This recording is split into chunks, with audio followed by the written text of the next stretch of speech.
함께 봉독하시겠습니다. 누가복음 17장 11절로 19절 말씀입니다. 누가복음 17장 11절로 19절 말씀 함께 봉독하시겠습니다. 예수께서 예루살렘으로 가실 때 사마리아와 갈릴리 사이로 지나가시다가 한 마을에 들어가시니 나병 환자 10명이 예수를 만나 멀리 서서 소리를 높여 이르되 예수 선생님이여 우리를 불쌍히 여기소서 하거늘 보시고 이르시되 가서 제사장들에게 너희 몸을 보이라 하셨더니 그들이 가다가 깨끗함을 받은지라. 그 중에 한 사람이 자기가 나은 것을 보고 큰 소리로 하나님께 영광을 돌리며 돌아와 예수의 발 아래에 엎드려 감사하니 그는 사마리아 사람이라. 예수께서 대답하여 이르시되 10사람이 다 깨끗함을 받지 아니하였느냐? 그 9은 어디 있느냐? 이 이방인 외에는 하나님께 영광을 돌리러 돌아온 자가 없느냐 하시고 그에게 이르시되 일어나 가라, 내 믿음이 너를 구원하였느니라 하시더라. 아멘. 아멘. 올해가 거의 다 갔습니다. 추수감사절을 오늘 맞이해서 우리가 예배를 드립니다. 무엇보다도 우리 자녀들과 함께 예배를 드리는 것이 감사하고 우리 자녀들이 함께 하나님 앞에 찬양을 드리는 모습을 보면서 너무나도 하나님께 감사합니다.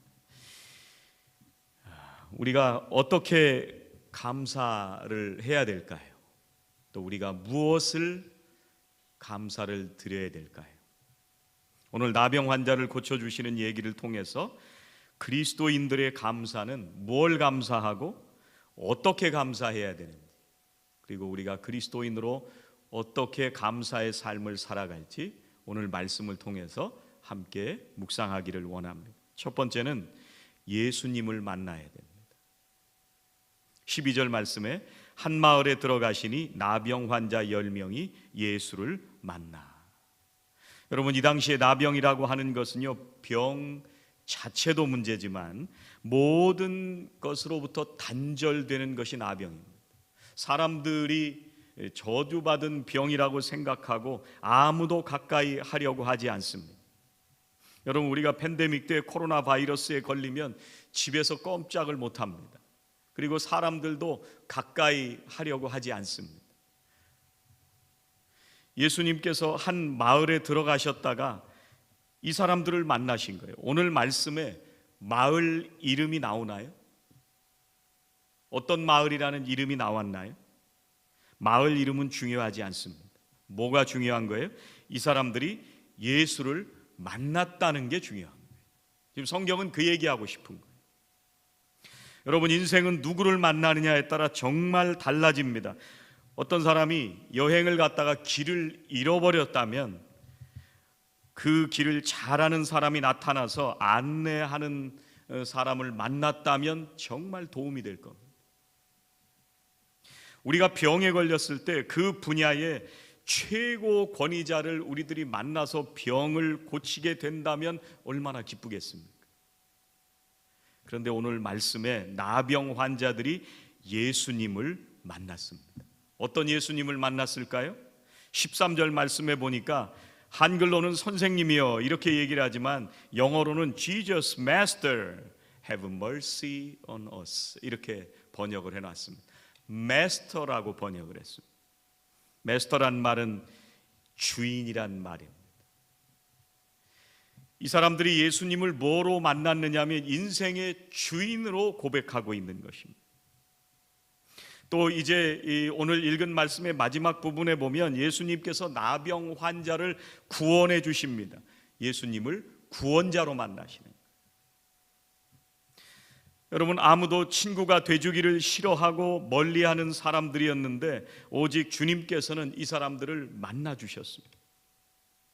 여러분, 예수님도 다른 사람들처럼 이 사람들을 저주하고 피하고 도망쳤으면 어떻게 할 뻔했어요?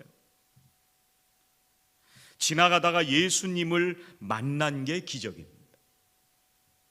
구원받게 되는 출발이 어디서부터 시작되냐면요, 예수님을 만나는 데서부터 시작되는 겁니다. 여러분의 인생에서 만남의 축복이 있으시기를 주의 이름으로 축원합니다.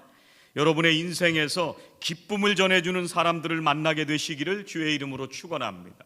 여러분의 인생에서 소망을 전해주고 사람 살리는 사람들을 만나게 되시기를 주의 이름으로 축복합니다. 어쩌면 우리들도요, 여기 나오는 이 문둥병자들처럼 더 절망적이고 고독한 삶을 살아가고 있을지도 모릅니다. 어떻게 보면 우리는 예수 믿기 전에 영적으로 나병 환자와 같이 죄로 때문에 우리는 죽었어야 될 사람들이었습니다. 그럼에도 불구하고 나병 환자들을 만나주신 것처럼 우리를 만나주시고 오늘 우리가 이렇게 예배를 드리게 하신 것은 예수 만났기 때문에 그렇습니다. 예수를 내 인생의 주님으로, 내 인생의 주인으로, 내 인생의 구원자로 만나게 됐기 때문입니다. 우리 교회학교 자녀들뿐만 아니라 사랑하시는 우리 성도님들이 예수를 주인으로 또 구세주로 만나게 되시기를 주의 이름으로 축원합니다. 두 번째, 우리는 어떻게 무엇을 감사하며 살아야 될까? 기도를 들어주신 것을 감사해야 됩니다. 오늘 13절 14절 말씀해 보니까요, 소리를 높여 이르되 예수 선생님이여 우리를 불쌍히 여기소서 하거늘 보시고 이르시되 가서 제사장들에게 너희 몸을 보이라 하셨더니 그들이 가다가 깨끗함을 받은지라. 아무도 이 문둥병자들의 말에 귀를 기울여 주는 사람이 없었습니다. 가까이 하려고 하는 사람조차도 없습니다. 그런데 주님께서는 그들의 말에 귀를 기울여 주실 뿐만 아니라 응답까지 해 주셨습니다. 세상 사람들은요, 아무도 우리의 고통스러운 환경에 대해서 긍휼히 여기는 사람들이 많지 않습니다. 관심도 없습니다. 그런데 우리 주님께서는 우리의 지극히 작은 신음에도 우리에게 귀를 기울여 주시고 우리에게 구원의 은혜를 베풀어 주시는 분이 주님이십니다. 하나님께서 우리의 모든 일들 속에 우리를 외면하지 않으시고 응답해 주시는 분이 하나님이십니다. 여러분, 부르짖을 때 응답하시는 주님을 만나시기를 주의 이름으로 축복합니다. 시편 34편 6절은 이렇게 말씀합니다. 이 곤고한 자가 부르짖음에 여호와께서 들으시고 그의 모든 환난에서 구원하셨도다. 아멘. 오늘 말씀에 나오는 나병 환자들은요, 예수님에게 소리를 높여서 간청을 했습니다. Cry out, 소리를 높여서 간청을 한 거예요. 우리를 불쌍히 여기소서. 사랑하시는 우리 성도님들이 기도의 목소리를 높이시기를 주의 이름으로 축원합니다. 사람을 살리는 일에 목소리 높이시기를 주의 이름으로 축원합니다. 복음의 목소리를 높이고 감사의 목소리를 높이시기를 주의 이름으로 축원합니다. 우리가 걱정하고 근심할 시간이 있다면, 불평할 시간이 있다면, 원망할 시간이 있다면 여러분의 불평과 원망의 말이 기도로 바뀌게 되시기를 주의 이름으로 축원합니다. 이 사람들은요, 말로 주님께 간청했습니다. 주님 불쌍히 여기소서. 주님께서는 이 사람들을 말씀으로 치료하셨습니다. 가서 제사장에게 보여라. 여러분, 기도하는 말을 하면서 치료가 시작됐고요, 주님의 말씀의 능력이 이 사람들을 치료해 주셨습니다. 하나님께서는요, 말씀으로 세상을 창조하시고 말씀으로 귀신을 내쫓으시고 주님께서는 말씀으로 병든 자들을 고치셨습니다. 여러분, 우리의 말에 권세와 능력이 있습니다. 우리가 말을 할 때 거기서부터 그 말이 영향력을 발휘하기 시작합니다. 파괴하는 말, 분열의 말이 아니라 창조의 말, 은혜의 말, 사랑의 말, 치료의 말, 위로의 말을 하게 되시기를 주의 이름으로 축원합니다. 감사의 말, 간증의 말을 하기 시작하면 사람이 살고 가정이 살고 속회가 살기 시작합니다. 마지막은 주님을 바라보아야 됩니다. 10명이 다 나음을 받았습니다. 사마리아 사람이 돌아와서 예수님 앞에 엎드려서 예수님 감사합니다. 여러분, 이 사람은요, 받은 은혜에 집중했던 사람이 아니고 눈에 보이는 그 은혜를 넘어서서 은혜를 주시는 주님을 볼 수 있었던 사람입니다. 17절 18절에 이렇게 말씀합니다. 예수께서 대답하여 이르시되 10사람이 다 깨끗함을 받지 아니하였느냐? 그 9은 어디 있느냐? 이 이방인 외에는 하나님께 영광을 돌리러 돌아온 자가 없느냐? 이 메시지 성경이라는 게 있는데요, 유진 피터슨 목사님이 16절을 어떻게 번역을 했냐면요, 어떻게 다 감사해야 할지 몰랐던 그는 예수의 발 앞에 무릎을 꿇었다, 이렇게 번역을 했습니다. 어떻게 다 감사해야 할지 몰랐던 그는 예수의 발 앞에 무릎을 꿇었다. 여러분, 이 사람이 너무 감사한 거예요. 그런데 어떻게 그 감사를 해야 할지 몰랐어요. 그래서 엎드려서 감사했습니다. 엎드렸다는 얘기는 전부를 드린다는 얘기입니다. 내 인생 전체를 드린다는 얘기입니다. 이분이 나의 주인이시고 이분이 나의 주님이심을 고백하며 전체를 드린 것입니다. 여러분, 이 사람이 뭘 가지고 있었겠어요? 나병에 걸려서 계속 방황하고 사람들로부터 쫓기고 외면당하고 숨어 살던 사람이 뭐가 있었겠어요?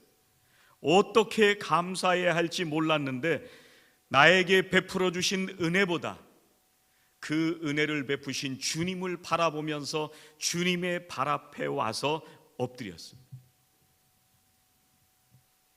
여러분, 이 사람이 감사할 때 말로만 감사했을까요? 이 사람은 말뿐만 아니라 온 마음을 다해서 감사를 드렸을 것입니다. 인생 전체를 들여서 감사했을 것입니다. 주님이 나의 마스터이십니다. 주님이 나의 주인이시고 나의 구원자이십니다. 주님이 말씀하십니다. 이방인 외에 나머지는 어디 있느냐? 여러분, 이 사람은 어쩌면 다른 9명의 사람들보다 더 처참한 삶을 살아왔던 사람일 수도 있습니다. 오늘 말씀해 보니까 사마리아 사람이라고 말씀하십니다. 굳이 나병이 아니어도 이 사람은 인생에서, 사회에서 더 다른 사람들보다 처참하게 살던 사람이었습니다. 그런데 이 사람은 그 가운데에서 주님의 은혜를 경험하게 됩니다. 이 사람의 감사는 훨씬 더 컸을 것입니다. 10명이 똑같이 나음을 받았지만 9명은 이 사람보다 감사가 크지 않았을 수도 있습니다. 어쩌면 치료받은 것을 당연하게 생각했을 수도 있습니다. 치료받고 신이 나서 가족과 친구들에게 가서 보여주고 신나게 파티를 열었을지도 모릅니다. 그런데 오늘 사마리아 사람은 자기가 받은 은혜를 당연하게 생각하지 않고 그 은혜를 베푸신 분이 누구이신지를 깨달았습니다. 여러분, 우리가 잘 부르는 은혜라는 찬양이 있습니다. 이렇게 가사가 되어 있습니다. 내가 누려왔던 모든 것들이, 내가 지나왔던 모든 시간이, 내가 걸어왔던 모든 순간이 당연한 것 아니라 은혜였어. 아침 해가 뜨고 저녁의 노을, 봄의 꽃 향기와 가을의 열매, 피어나는 계절의 모든 순간이 당연한 것 아니라 은혜였어. 내가 이 땅에 태어나 사는 것, 어린아이 시절과 지금까지 숨을 쉬며 살며 꿈을 꾸는 삶, 당연한 것 아니라 은혜였어. 내가 하나님의 자녀로 살며 오늘 찬양하고 예배하는 삶, 복음을 전할 수 있는 축복이 당연한 것 아니라 은혜였어. 모든 것이 은혜, 한없는 은혜, 내 삶에 당연한 것 하나도 없었던 것을 모든 것이 은혜였어. 여러분, 데보라 노빌이라는 여자분이 있는데요, 이 감사의 힘 0.3초의 기적, 이런 책을 썼습니다. 이게 왜 0.3초냐면 우리가 고맙습니다, 감사합니다, 이 말은 0.3초에 끝난다는 거예요. 그런데 그 말을 했을 때 그것이 내 인생을 바꾸고 내게 기적을 일으킨다고 하는 거예요. 오늘 15절 말씀해 보니까 그 중에 한 사람이 자기가 낳은 것을 보고 큰 소리로 하나님께 영광을 돌리며 돌아와, 이렇게 말씀을 하십니다.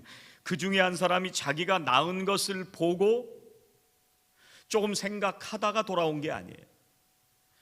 자기가 낳은 것을 보고 내가 돌아갈까 말까 고민한 적이 없습니다. 내가 낳은 것을 보고 내가 가족에게 먼저 갈까 예수님에게 먼저 갈까 고민했다는 얘기가 없습니다. 낳은 것을 보자마자 큰 소리로 하나님께 영광을 돌렸습니다. 0.3초 걸렸습니다. 여러분, 이분이 쓴 책 가운데 이런 얘기를 합니다. 감사의 마음을 갖는 데는 돈이 들지 않는다. 하루 중 단 몇 분만 투자하면 얻을 수 있다. 하지만 두 가지 필요한 것이 있다. 꾸준히 하는 것과 열려있는 마음이다. 내가 할 수 있을까 하며 회의를 품었더라도 걱정하지 말자. 이번에는 할 수 있다. 여러분, 우리는 감사하려고 결단을 했다가도 감사하지 못할 때가 있습니다. 감사한 것이 생각나지 않을 때도 있습니다. 우리가 감사하려고 하루는 시도했다가 계속해서 감사를 실패할 때도 있습니다. 그런데 걱정하지 마십시오. 이번에는 할 수 있습니다. 요즘 많이 연구되는 것이 신경심장학이라는 게 많이 연구가 되고 있습니다. 이게 무슨 연구를 하는 거냐면 우리가 몸과 마음을 가장 편안하고 이상적인 상태로 유지시키는 거는요, 감사하는 마음을 가질 때 우리의 심장 박동이 가장 정상적으로 뛰고요, 우리의 뇌파가 가장 정상적으로 뛴다는 거예요. 이걸 신경심장학에서 연구하는 거. 근데 그게 어떻게 안정적으로 돌아갈 수 있느냐? 감사할 때 돌아가는 거예요.